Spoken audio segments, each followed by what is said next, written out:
What's up, guys? How y'all doing? Thanks. I look like I need some water.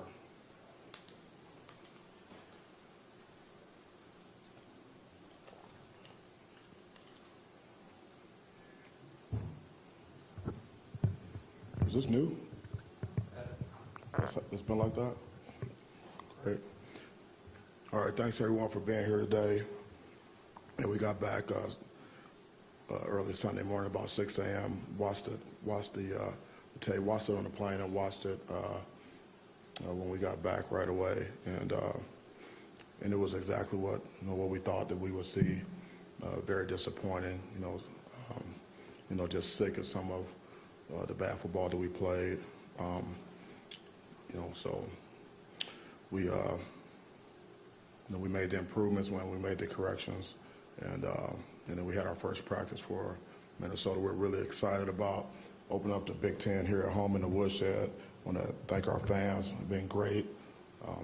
2 home games and then traveled well on the road, and really appreciate that, and looking forward to a great atmosphere in the Woodshed. So with that, I'll open it up.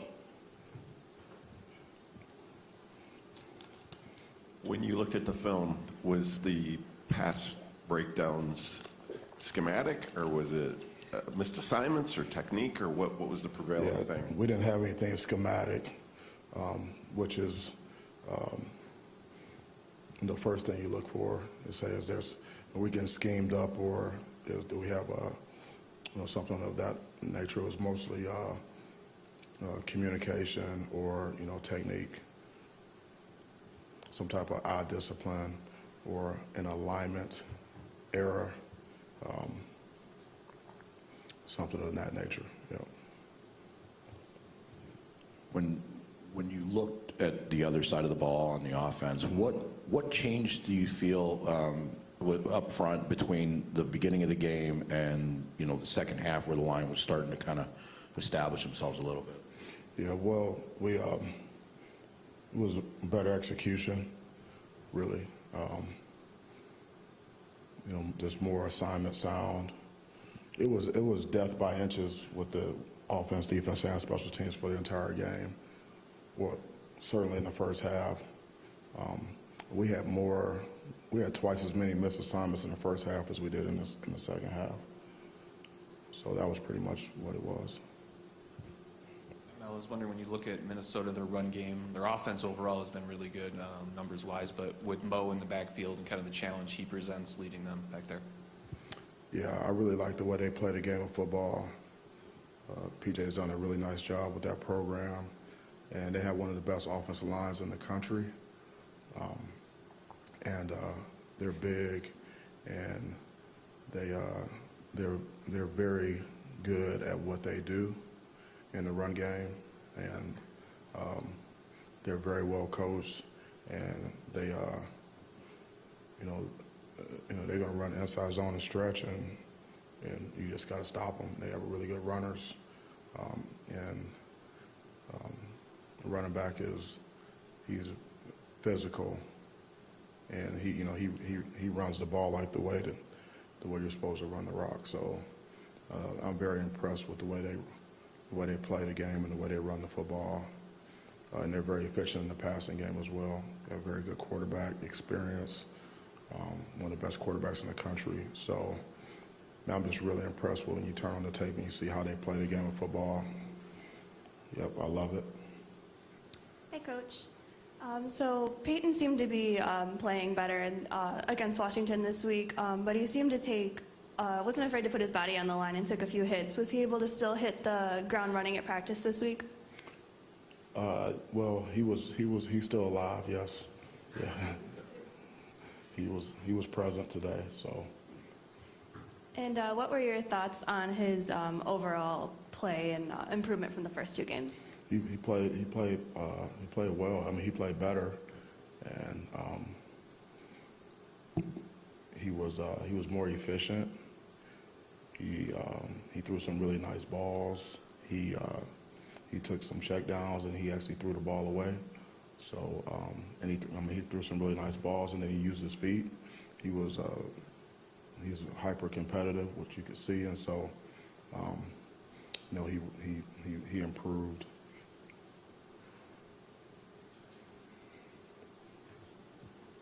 Well, you went for two a number of times, and obviously they had the odd score with the safety and everything. And I'm wondering, philosophically, was that just something based on the math and metrics, or just so the decisions to continue to go up to those points? No, it's just basically the math and the metrics, the analytics that really dictate those decisions, in the game, and that's kind of how we go about it.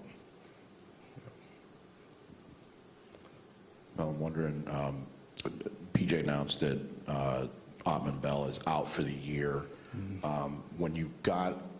It's kind of a two-part thing. When you go into a game like this and you hear something like that on a Monday, how do you kind of prepare for that when a key piece is missing? And for you guys on the other side, how have you guys been able to sustain some of the top-level depth injuries that you've had?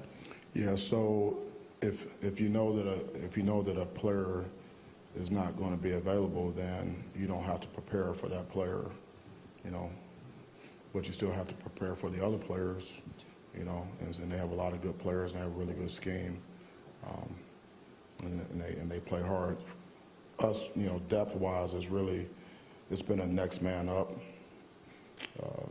mentality for us. I mean, that's what it has to be, and so injuries are a part of the game, obviously, and so we need as many guys to be ready as possible and prepared to play. And so the next guy steps up, and we expect production, in those positions. Now, when you went back and looked, I'm wondering what you thought of the pass rush. I know they get the ball out quick out there, but without a sack, and just how important is it going to be to get back on track there? Like you mentioned, a good O-line coming in here, experienced quarterback and everything. Yeah. So we just need to have a better coordination with the rush, making sure the guys are working together up front. And I'm talking about when we're rushing four guys. And also, we have some other, rush schemes where we weren't necessarily rushing four guys, but we were expecting to get 3 one-on-ones, and we didn't execute. And so, it takes everyone working together to get the type of rush that we need. And so that's an area where we need to improve. And it was evident when we watched the film. We actually watched the film with the players today, the entire football team, like this morning at 7:05. And it was, we watched a continuous copy, in which, it's not something that we normally do. But sometimes it's good to do that. So everyone can see, what happens in the game. Offense, we talk about playing complementary football. So you have offense, defense, and special teams all working together. And, you'd be surprised that sometimes even on the coaching staff, the offensive coach is not sure what exactly is going on defense. Vice versa, same with the players, It could be a defensive player, he just gets off the field, he's going over adjustments. Next thing you know, they say sudden change, he runs on the field, after the game, showers up, gets on the bus, goes back, checks his phone, comes in the next day, he watches the defensive film. He doesn't know what happened, but their teammates said it was one team. So sometimes it's good to get everyone in one room and just go through it, just how I watched the film. I watched a continuous copy of games, just how it happens. We kick off, and then we're on defense, and then it kind of goes there. Special teams, offense, you see it. So we watched the first half together like that, and it helps with guys understanding actually when we have success, why we have it, when we don't have success, and it helps with accountability. And it also helps to the understanding of complementary football, and then how little details and discipline and things like that, how they plan to having successful plays or unsuccessful plays. and death by inches was what the story of the day. And on all three phases, what we call a rat trap. And I've talked about it before, is when all camp, all week, preparation, 2 + 2 is 4. You get in the game, and you feel good about 2 + 2 being 4, and then you get in the game, and all of a sudden 2 + 2 equals 5 or 6, and it's like, well, why'd you say it was 5? I don't know. What is it? It's 4. You know it's 4? Yes, I know it's 4. Why'd you say it was 5? I don't know. That's called rat trap. And so we have to do a better job as coaches to make sure that doesn't happen. And that starts with me. So we have to coach harder. We have to coach smarter. We have to coach with more intensity, more detail, more sense of urgency. And we have to just put more pressure on the entire situation so that when we do go into the game, we don't go rat trap. It's just start to finish. That's how I watch the games, unless I'm just specifically watching one side of the ball for some reason. Between plays and everything else involved with that? It's not a TV copy. It's just it's the coach's copy. So, for example, we kick off. We see that, and then now we're on defense, and they go down and they score. Okay, and then extra point block, and then kickoff return. Then we're on offense. We see that, and then we run a few plays, and then it's 3rd and 1. 3rd and 1. We have miscommunication. We block it one way, running back goes another way. Now it's 4th and 7, punt. Now we're back on defense, and then you just watch the whole half like that, so you can see. And then the coaches are making the comments. The coaches are making the comments as I'm running the clicker. So Scotty will say, "Hey, it's like the main point of the play. Hey, we are misaligned here." Then the D-line coach may say, "Hey, this is." He makes the coaching point. The linebacker coach makes the coaching point. Defensive back coach makes the coaching point. I may throw in my 2 cents and go to the next play. We go through it like that. Same thing on offense and then on special teams. It takes a while. That's why you can't really do it all the time, But we were able to make some time. We were able to adjust our schedule to make that happen this morning. It was important. I thought it was very effective. Did you watch that? Did you watch the between play stuff? Like, the 25-second clock. You watch how are we substituting? How are the guys dealing with things going in and out of the game? Or is it just we can only watch what's on the coach's copy. So sometimes you can see some things, sometimes you can't, and that's why we watch TV copies as well, to see things that we can't see, on the coach's copy. And the coach's copy doesn't have any sound on it. Mel, in the back, looked like you guys went to some 3 linebacker sets in the second half. Was that something you noticed at halftime, or what kind of caused that adjustment? That was part of our game plan going in. Yeah. We try to match personnel depending on what they're in, depending on what we want to play. So. Hey, Mel, I'm curious, is this last game with Minnesota, are you and your staff that came from Colorado, are you able to take more from that game because you still know some of the players who were at Colorado? Like, just more so, like, did you get more out of that than you would against a team that you'd never been around before? I did watch that game. I can't say I got more out of it, really. A lot of the guys that were there that we're familiar with aren't there anymore. So I didn't get quite as much as if maybe we knew all the guys that were out there, and you could kind of see, like what the matchup should look like, and then what they actually look like on the tape. It's not as much of that. Mel in the front. So they're coming off 3 games at home. You guys obviously just made a challenging trip to the West Coast. Do you think that gives you guys anything, having already been kind of tested in a different way versus them? They're now doing it really for the first time this year.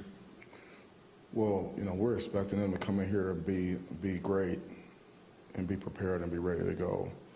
So, how going on the road helps us, and just how playing the game helps us is we should learn from the experience.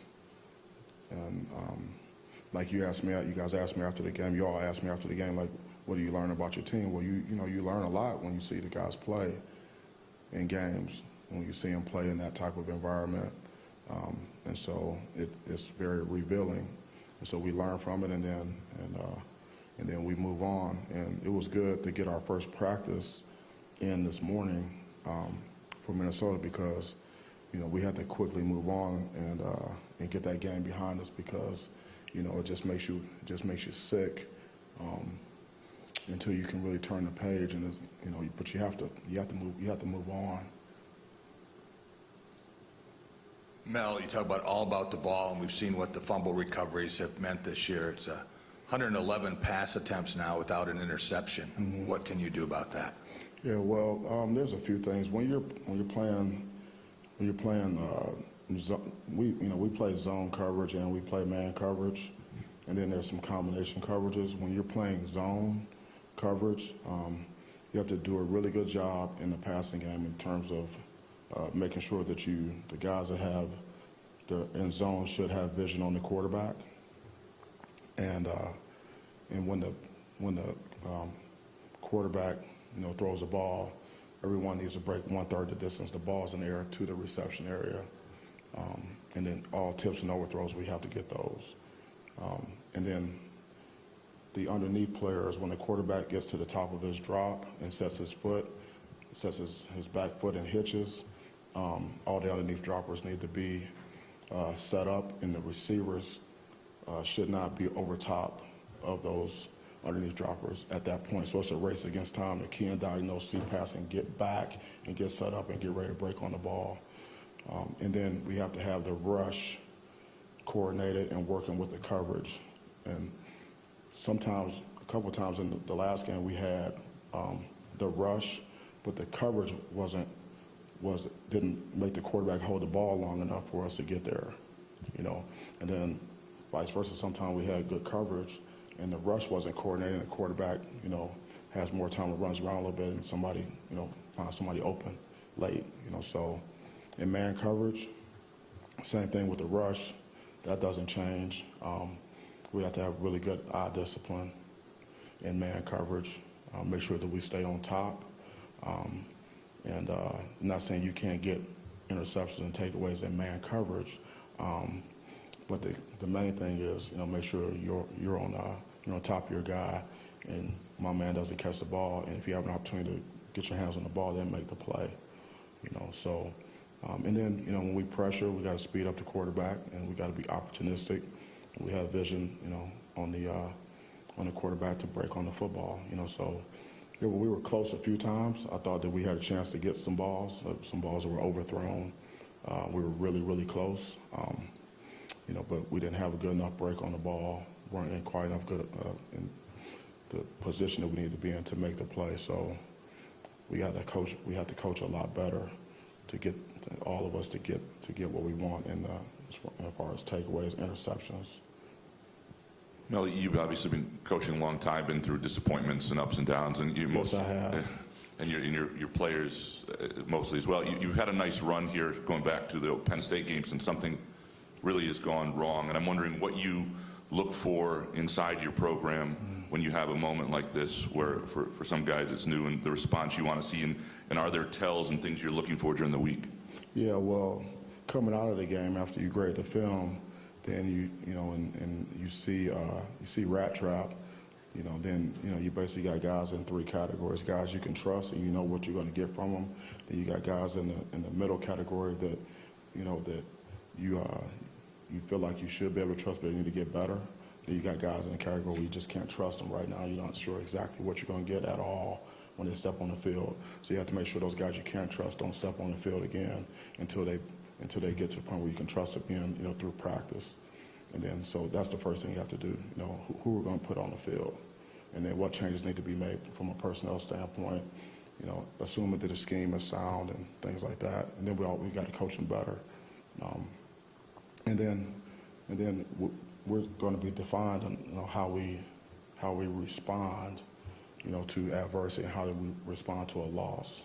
Just like how do you handle success, same thing. So we're looking for the choices and decisions that we make, daily, right now, like today and tomorrow, that are like, what are we going to do about it? Require work, unrequired work, our attention to detail, the sense of urgency. Is there any complacency in the program? Is there any sense of entitlement? Is there any casualness in any part of the program? Like today, it was a couple guys who were a little late to treatment, which pissed me off, because that's how you get your ass beat. So you look for things like that moving forward, and we make good choices and decisions, and we have intentional focus. Then that's how we get better.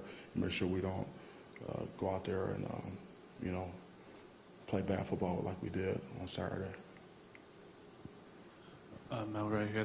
The list of Big Ten teams that you guys haven't played it as a staff yet is obviously shortening as we move forward here. Minnesota is a first time though for you guys. Just I'm wondering, I know the process isn't going to change wholesale, but just does a little more have to go into it, I guess, when it's not a team like a Purdue or somebody that you have played before since you guys have been here, anything like that?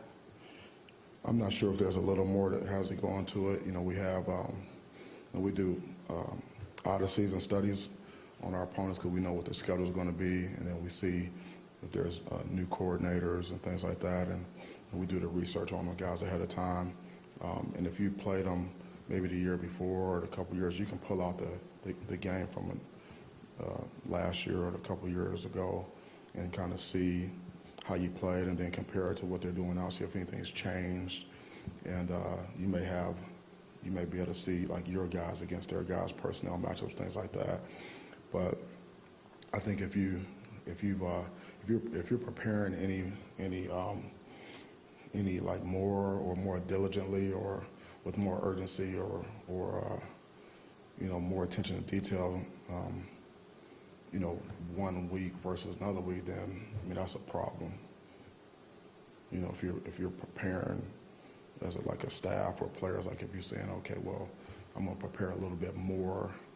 Well, like why are you preparing more now as opposed to another game? You should be maximum preparation. We only get so many opportunities, and this is what we're doing as coaches. Not like I'm teaching classes or coming, like I'm going to in-school suspension and watching over that class, after I leave here, and I'm going back to prepare. So, it's like, it's, yep. Hey, Mel, I know, as head coach, you're concerned more about the bigger picture. I'm over here. Sorry, Yeah, no, I should have known from the accent. Okay. Anyway, I was saying that, as head coach, I know you're concerned about the bigger picture and every aspect of the program, top to bottom. But when a quarterback has a game where he throws for almost 400 yards and 4 touchdowns, now that you're coaching the corners, do you take that more personally? Did it work harder? Okay. Hell yeah, I take it personal. I take it all personal.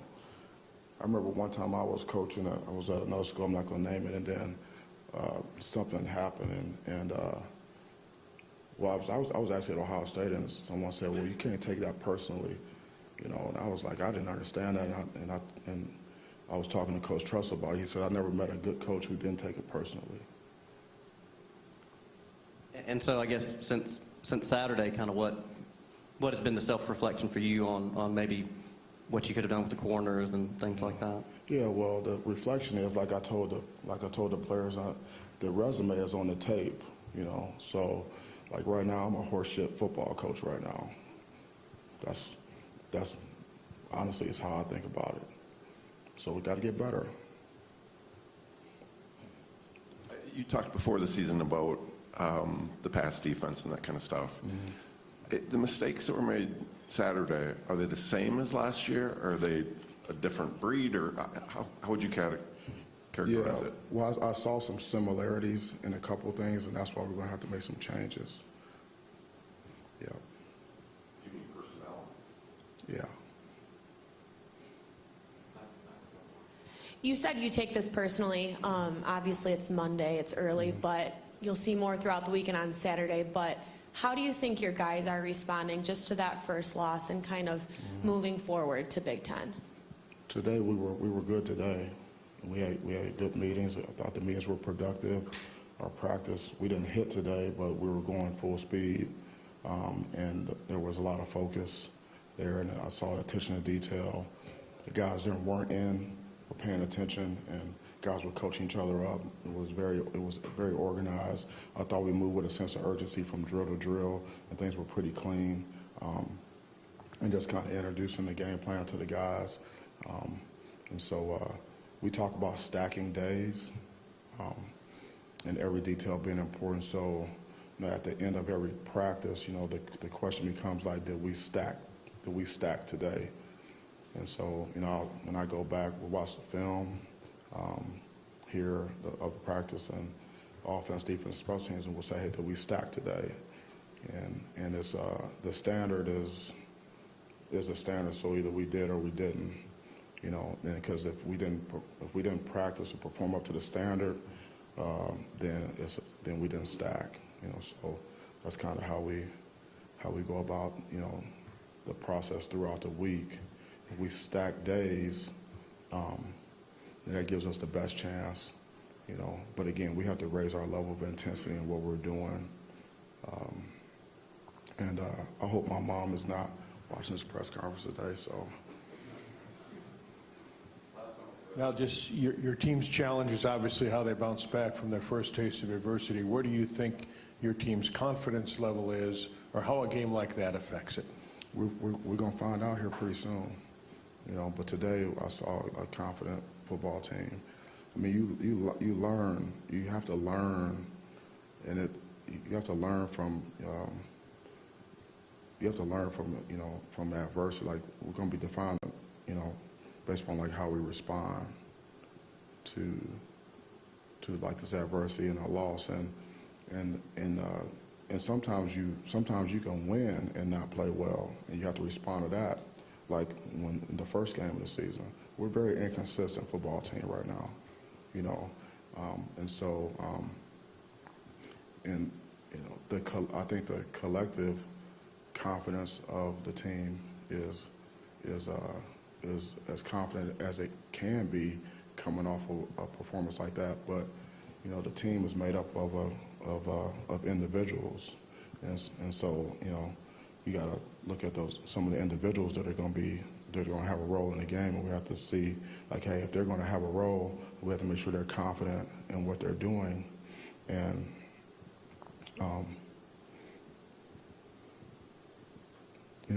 the confidence comes from demonstrated ability. So if I've done it before at a high level, then I should have confidence, or I can have confidence in a player because I've seen him do it. He's demonstrated that ability to do that to the standard, and so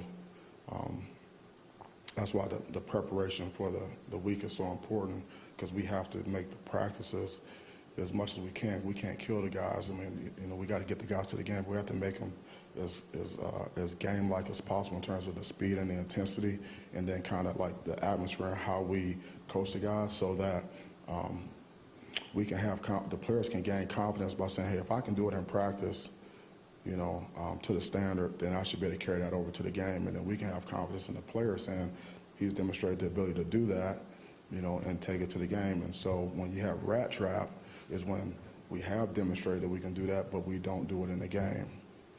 So and like I told the team, I said, listen, every coach in America right now is trying to figure it out.